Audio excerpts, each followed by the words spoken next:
Hello, Professor B back again. We've got an interesting topic for this video. It may seem dull to some people, but it is incredibly important to our success as technical writers. And as I tell every class, it is also important to keeping us from getting kicked out of school. Yes, we're talking about citing our sources of all the research that we have looked up to include in our papers. In-text citations and reference list entries. Let's dive into the exciting world of APA-style citations. All right, citing things according to the APA style. This is a brief overview of the tips and tricks we'll use in our class. Pay very close attention. There are many other resources, our book being one, the Purdue OWL online for APA, formatting, even the APA website itself. They have a blog they maintain, keeping up with the latest version of everything they have. There's books out there. Do a Google search and figure it out. Part of your job as a writer is to make sure that we cite everything we need to. Now, you may recognize the voice of Smaug on the left, Benedict Cumberbatch, or Doctor Strange if you're a Marvel fan. One of the roles he's played is Sherlock Holmes. I place this here to let you know that Sherlock Holmes is what you will need to be to figure out how to best create the citations for your writing. You have to do a little bit of digging, figure out which format to use, etc., and on we go. Why do we do this? Well, we must give credit where credit is due. We cite our sources of the information that we use in our papers because you acknowledge the debt to the people who have done research that have come before you. It helps you establish your own credibility and standing in the research community, and it also helps your readers find the sources you used in case they might want to do some further reading up of it on themselves. And of course, the fourth biggest point there at the bottom is it helps avoid you getting charged with plagiarism. If we determine that you have plagiarized your work in class, it's an automatic referral to the provost or vice chancellor of academic affairs. And you can discuss with him why you decided you shouldn't give credit where credit was due. Okay? It is stealing, as you see the little cartoon down there. Thief! Don't be a thief. What must we document? Well, essentially, as the bottom line says, anything that is not your own material. And as we have increasingly found, you also need to cite your own material. If you write something for another class or you have written a paper and you reference it in a different paper, you must self-refer. Because if you don't, that is a form of plagiarism called self-plagiarism. So we want to watch out for that. But anything that does not come from you in your paper must be sorted, cited. There are tons of documentation styles out there. APA is one, MLA is one you might have used before, Chicago style, IEEE, USGS has their own style. Even at the Bureau of Mines and Geology, we have our own special way of citing things. All you have to do is figure out how to follow their pattern. It will vary based on who you work for or who you go to school at. Montana Tech is trying to normalize around APA, but there are some professors that use different ones. I do put this on here. It is a lot like a recipe. You just have to figure out which pieces go in which places and how should they be. Should they be italicized? Should there be punctuation? Whatnot. Accuracy does indeed matter. There are a lot of little ins and outs to doing citations. Doesn't matter what style you pick, but you need to figure out which is correct and use that. You will be marked off in this class for not doing it correctly. Okay? For APA, you need two pieces for every citation you do. There is an in-text citation. As you are writing along, you put it next to the facts that you quote, and these are called parenthetical citations. Or they could be in narrative style. We'll get to that in just a minute. And then for every reference you use in your text, you must have an entry in the references page at the end. and that always occurs at the end of the document. Here's an example of an in-text citation. Up here, the author of this journal article has this fact. The closest existing study on this issue, by Beryer and Milkman in 2012. Well, that is an in-text citation in a parenthetical form. Parenthetical because it's between two parentheses.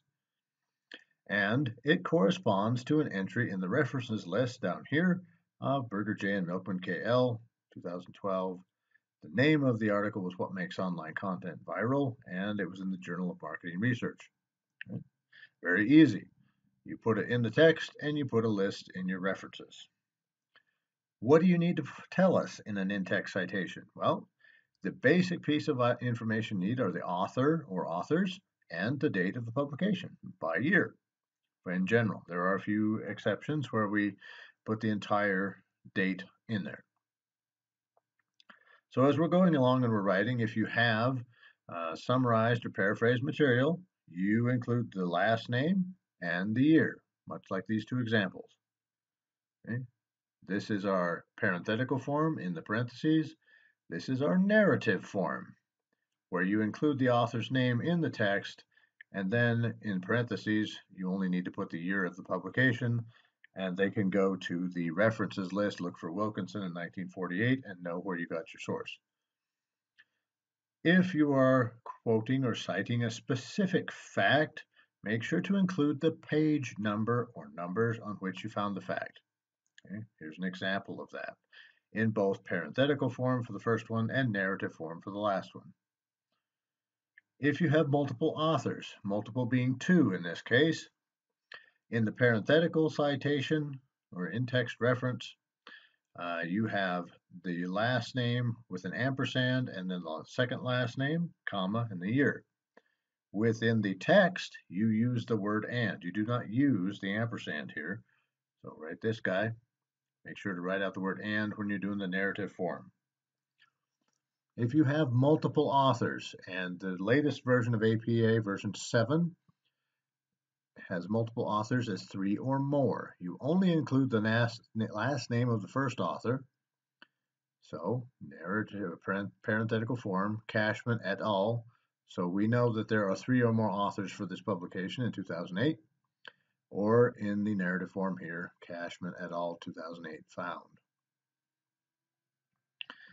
If you're citing something that came from an organization, use the name of the organization.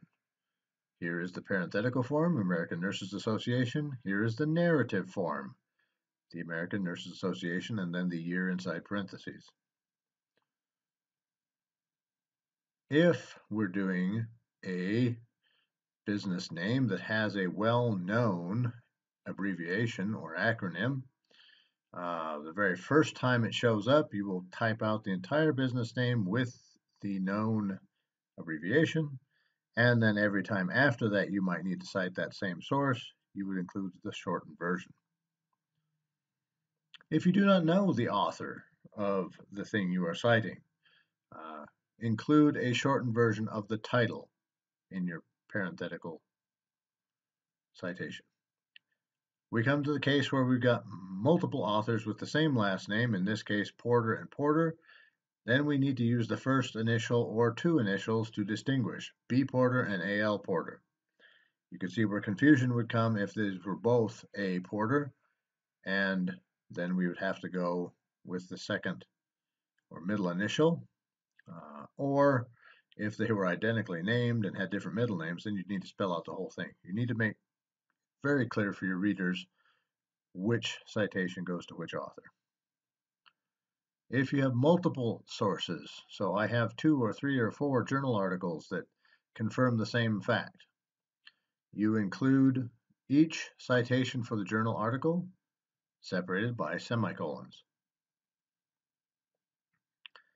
If you were talking to somebody, or they sent you a letter or gave you a memo, sent you a video, anything, then you would cite it by saying personal communication, comma, the date on which the communication happened.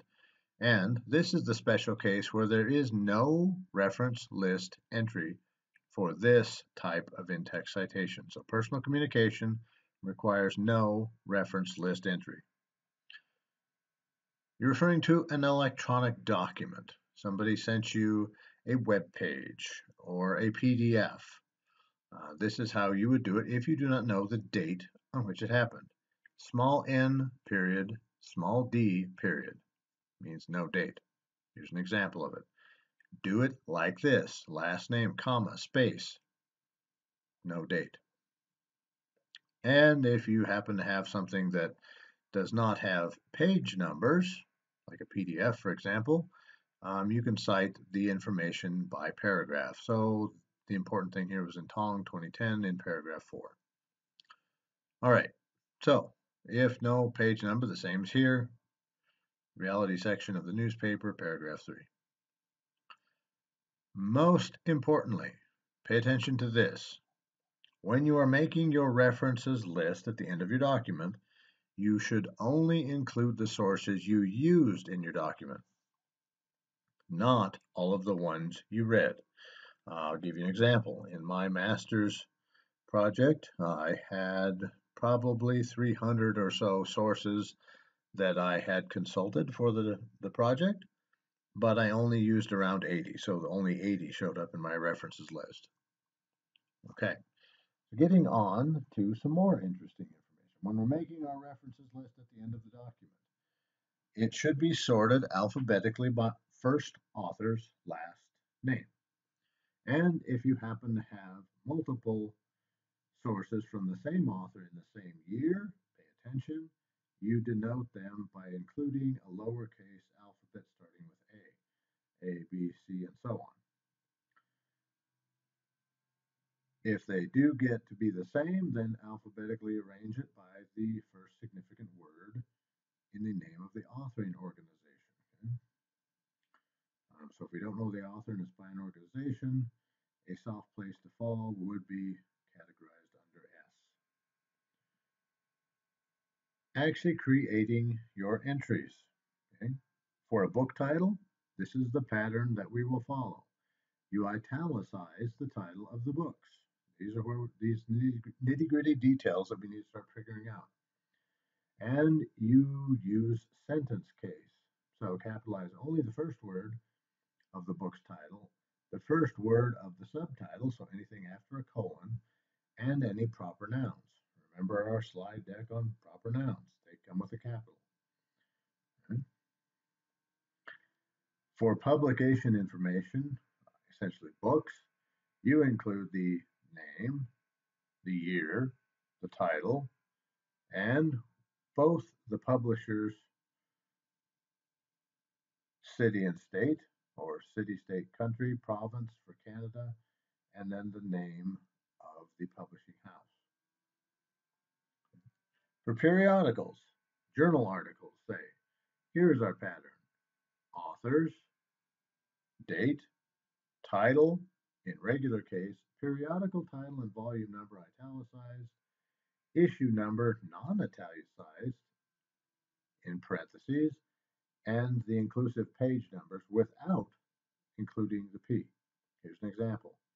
Here's my authors, here's my year, here's my title, Journal of Fish and Wildlife Management, and then we have volume 1, but there's no issue number, whereas the second one has a volume 49 and issue number 3, page numbers for the article 136 through 141, no P included. Okay? Follow these to the letter and the style. All right, periodical titles. Italicize the titles of periodicals and capitalize all major words. Okay. Do not italicize titles of articles or place them in quotation marks. Boom. For electronic sources, include as much information as you could possibly find. And you might have to look up on Purdue OWL or AP website, because you will find all sorts of different things as you get into doing research. Here's an example of one where I know the author, I know the date that it was retrieved from Scientific American Online, and there's the You need to get out your Sherlock Holmes magnifying glass and get everything on there that you can. For sources that have a DOI or digital object identifier, you should always include that. Sometimes you can't find that, then you'll include the URL for the source. Here's an example of that. This DOI goes with this article. However, this one did not have one, so I include which website that I downloaded from. For APA reference list entries, always, always, always include the hanging indent. So the first line is flush with the left margin.